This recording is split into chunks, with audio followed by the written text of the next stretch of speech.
प्यारे दोस्त गुलाब भैया, मुझे माफ करना। मैं आज आपसे एक बहुत बड़ी मदद मांगने आई हूँ। तूफान में मेरा घर टूट गया और मेरी पेंसिल भी खो गई। अगर मैं आज स्कूल में अपना होमवर्क लिखकर नहीं ले गई तो तोता टीचर मुझे क्लास में नहीं बैठने देंगे। क्या मैं आपकी कुछ पंखुड़ियों का रस ले सकती हूँ? ये मेरे लिए प्राकृतिक स्याही का काम करेगा। अरे गुड़िया, विद्या के इस पावन काम में अगर मेरा रस काम आ जाए तो मेरा जीवन धन्य हो जाएगा। तुम बेझिझक मेरी पंखुड़ियों का रस ले लो, मुझे कोई दर्द नहीं होगा। गुड़िया ने गुलाब का लाल रस एक छोटी शीशी में भरा और एक सूखी लकड़ी की सींग की मदद से अपनी कॉपी पर बहुत ही सुंदर अक्षरों में होमवर्क लिख लिया। रानो बहन, जल्दी बाहर आओ। बहुत बड़ी खुशखबरी है। तुम्हारी बेटी गुड़िया की जंगल पुलिस में मुख्य अधिकारी के पद पर सिलेक्शन हो गई है। ये रहा उसका सरकारी लेटर। मम्मा, मैं पुलिस अफसर बन गई। सुंदरवन में गरीब रानो चिड़िया ने अपनी होनहार बेटी गुड़िया के लिए पूरी रात जागकर हरी घास का एक सुंदर स्कूल बैग बुना। इसे लेकर गुड़िया बेहद खुश हुई और मन लगाकर पढ़ाई करने के संकल्प के साथ स्कूल की तरफ उड़ चली। मम्मा, ये कितना सुंदर है। ये हरी घास का बैग तो पूरे जंगल में किसी के पास भी नहीं है। थैंक यू मम्मा। मेरी प्यारी बेटी, ये बैग सिर्फ घास का नहीं है, ये तेरी मम्मा का आशीर्वाद है। इसमें अपनी किताबें रखना और खूब मन लगाकर पढ़ना। एक दिन हमारे ये गरीबी के दिन जरूर बदलेंगे। गुड़िया अपनी किताबें और पेंसिल उस हरी घास के बैग में रखकर बड़े गर्व के साथ स्कूल की तरफ उड़ चली। लेकिन रास्ते में उसे गोरी कवि और उसका बेटा जग्गू मिले। जग्गू पढ़ाई में थोड़ा कमजोर था, लेकिन गुड़िया का सुंदर बैग देखकर वह उसे पाने की जिद करने लगा। मम्मा, मुझे वो चिड़िया का हरी घास वाला बैग बहुत अच्छा लग रहा है। मुझे वो बैग चाहिए। अगर वो मुझे नहीं मिला तो मेरा मन स्कूल जाने का बिल्कुल नहीं करेगा। तू चिंता मत कर मेरे जग्गू बेटे, मैं अभी गुड़िया बेटी से बात करके कोई रास्ता निकालती हूँ। रुक, मैं उससे बात करती हूँ। सुबह के ठीक 8 बज रहे थे। गुड़िया अपनी धुन में गाना गाती हुई स्कूल की पगडंडी पर पढ़ रही थी कि अचानक गोरी कवि और जग्गू उसके पास आकर रुक गए। अरे गुड़िया बेटा, नमस्ते। कहाँ चली इतनी सुबह सुबह? जरा रुको तो, तुम्हारा ये हरी घास का बैग तो बहुत ही सुंदर और अनोखा है। नमस्ते गौरी आंटी। हाँ, ये बैग मेरी मम्मा ने पूरी रात जागकर अपने हाथों से मेरे लिए बुना है। मुझे स्कूल के लिए थोड़ी देर हो रही है आंटी। गुड़िया, तुम्हारा बैग बहुत प्यारा है। क्या आज के लिए तुम ये बैग मुझे इस्तेमाल करने के लिए दे सकती हो? बदले में तुम मेरा ये पुराना लेकिन मजबूत बस्ता रख लो। नहीं जग्गू भाई, ये मेरी मम्मा का दिया हुआ उपहार है। मुझे अपनी किताबें इसी में ले जाना अच्छा लगता है। अरे गुड़िया बेटा, समझदार बच्चे दूसरों की मदद करते हैं और अपनी चीजें दोस्तों के साथ शेयर करते हैं। ऐसा करो, आज के लिए तुम ये बैग जग्गू को दे दो। ये लो हमारा थैला और अपनी किताबें पेंसिल इसमें रख लो। ठीक है गौरी आंटी, अगर जग्गू भाई को ये बैग इतना पसंद है तो आज के लिए वो इसे रख ले। मैं अपनी किताबें इस साधारण प्लास्टिक के थैले में रख लेती हूँ। मुझे तो बस पढ़ाई करने से मतलब है। तुम बहुत समझदार बच्ची हो गुड़िया, पर सुनो, अपनी मम्मा को इसके बारे में अभी मत बताना, वरना वो सोचेंगी कि तुमने उनका बनाया हुआ बैग किसी और को दे दिया और वो उदास हो जाएंगी। ठीक है गौरी आंटी, मैं मम्मा को परेशान नहीं करूंगी। जग्गू भाई, तुम अच्छे से स्कूल जाना। गोरी और जग्गू गुड़िया का बैग लेकर मुस्कुराते हुए उड़ गए। जिसके बाद गुड़िया साधारण प्लास्टिक थैले में किताबें रखकर स्कूल पहुंची। स्कूल में कुछ बच्चे उस थैले को देखकर मुस्कुराए, लेकिन गुड़िया ने सिर्फ पढ़ाई पर ध्यान दिया। शाम को जब वो घर लौटी तो मम्मा ने वो पुराना थैला देख लिया। गुड़िया बेटी, ये क्या है? तुम्हारा वो सुंदर बैग कहाँ गया जो मैंने कल रात को इतनी मेहनत से बनाया था? वो मम्मा, मैं दोपहर को नदी के किनारे बैठकर अपना पाठ याद कर रही थी। तभी अचानक बहुत तेज हवा का झोंका आया। मेरा पैर फिसल गया और वो बैग नदी के गहरे पानी में गिरकर बह गया। मुझे माफ कोई मम्मा। कोई बात नहीं मेरी बच्ची, बैग ही तो था, ती जान बच गई, यही बहुत है। मैं कल तुम्हारे लिए एक पुराने कपड़े का झोला सी दूंगी। गुड़िया मम्मा को परेशान नहीं करना चाहती थी, इसलिए उसने बात संभाल ली। वो कपड़े के झोले में किताबें लेकर रोजाना खुशी खुशी स्कूल जाती रही। फिर एक रात जंगल में एक भयानक आंधी तूफान आया। कड़कती बिजली और तेज हवाओं के कारण एक विशाल पेड़ उखड़कर सीधे रानो चिड़िया के मिट्टी के घर पर गिर गया। उनका घर पूरी तरह टूटकर बिखर गया। हाय भगवान, हमारा आशियाना उजड़ गया। अब इस अंधेरी रात में हम कहाँ जाएंगे? हमारे पास तो सिर छुपाने के लिए कोई दूसरा जगह भी नहीं है। मम्मा, आप रो मत। घर तो लकड़ी और घास का था, हम फिर से मेहनत करके बना लेंगे। बस भगवान करे मेरी किताबें और पेंसिल इस मलबे के नीचे सुरक्षित हों।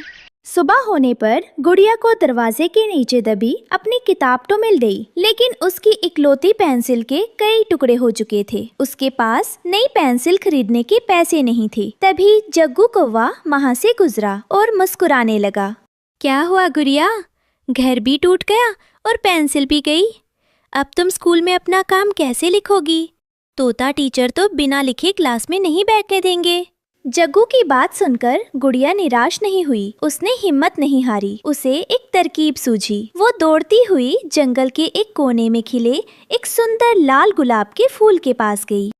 मेरे प्यारे दोस्त गुलाब भैया, मुझे माफ करना। मैं आज आपसे एक बहुत बड़ी मदद मांगने आई हूँ। तूफान में मेरा घर टूट गया और मेरी पेंसिल भी खो गई। अगर मैं आज स्कूल में अपना होमवर्क लिखकर नहीं ले गई तो तोता टीचर मुझे क्लास में नहीं बैठने देंगे। क्या मैं आपकी कुछ पंखुड़ियों का रस ले सकती हूँ? ये मेरे लिए प्राकृतिक स्याही का काम करेगा। अरे गुड़िया, विद्या के इस पावन काम में अगर मेरा रस काम आ जाए तो मेरा जीवन धन्य हो जाएगा। तुम बेझिझक मेरी पंखुड़ियों का रस ले लो, मुझे कोई दर्द नहीं होगा। गुड़िया ने गुलाब का लाल रस एक छोटी शीशी में भरा और एक सूखी लकड़ी की सींग की मदद से अपनी कॉपी पर बहुत ही सुंदर अक्षरों में होमवर्क लिख लिया। स्कूल में जग्गू ने तोता टीचर को गुड़िया की कॉपी दिखाई। सर देखिए, गुड़िया के पास पेंसिल नहीं थी, इसलिए उसने गुलाब के फूल के रस से अपनी कॉपी पर होमवर्क लिखा है। वाह जग्गू, तुमने बहुत अच्छी चीज दिखाई। और गुड़िया बेटी, नियम तो पेंसिल के होते हैं, लेकिन तुम्हारी ये लगन पढ़ाई के प्रति अगाध प्रेम और बुद्धिमत्ता का प्रतीक है। गुड़िया बेटी, ये लो तुम्हारी कॉपी पर गुड। मुझे तुम पर गर्व है। घर टूटने के बाद रानो और गुड़िया एक पेड़ की सूखी डाल पर रहने लगी थी। रात को पढ़ने के लिए उनके पास दिया जलाने का तेल भी नहीं होता था। ऐसे में गुड़िया ने रात को चांद की रोशनी में पढ़ना शुरू किया, लेकिन कभी कभी आसमान में काले बादल आ जाते थे। बादल चाचा, प्लीज आप थोड़ी देर के लिए चांद के सामने से हट जाइए। मुझे अपनी पढ़ाई पूरी करनी है। अगर आप नहीं हटेंगे तो मैं अंधेरे में कैसे पढ़ूंगी? मेरे पास कोई दिया भी नहीं है चाचा।